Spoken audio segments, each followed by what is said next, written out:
Guys, welcome to my channel. రీసెంట్గా నేను మా ఇంట్లో పన్నీర్ టిక్కా కబాబ్ చేస్తాను. సో టేస్ట్ అయితే చాలా బాగా వచ్చేసింది. వీడియో అయితే చూసేయండి. మనందరికీ బాగా తెలుసు కదా, క్యాప్సికమ్ ఎక్కువ యూస్ చేస్తూ ఉంటారు కబాబ్స్లో.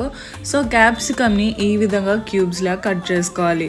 ఆనియన్స్ని ఈ విధంగా తీసుకోవాల్సి ఉంటుంది. సో నేనైతే 1 ఆనియన్ 1 క్యాప్సికమ్ తీసుకున్నాను. మీరు ఇక్కడ చూసినట్లయితే పన్నీర్ని ఇక్కడ క్యూబ్స్ కింద కట్ చేసుకున్నాను. ఈ పన్నీర్ వచ్చేసి 100 గ్రామ్స్ పన్నీర్ అనమాట. ఇప్పుడు మనం మ్యారినేట్ చేయడానికి మిశ్రమానికి 1 కప్ పెరుగు తీసుకోవాలి. దాంట్లో తగినంత కారం, గరం మసాలా పౌడర్, సాల్ట్ వేసుకుని బాగా కలుపుకోవాలి. ఈ కలర్ వచ్చేంత వరకు కలుపుకోండి. మీకు ఇంకా ఫుడ్ కలర్ యాడ్ చేయాలనిపిస్తే యాడ్ చేయొచ్చు.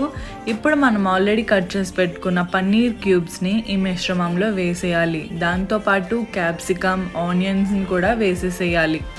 రీసెంట్గా మా ఇంటి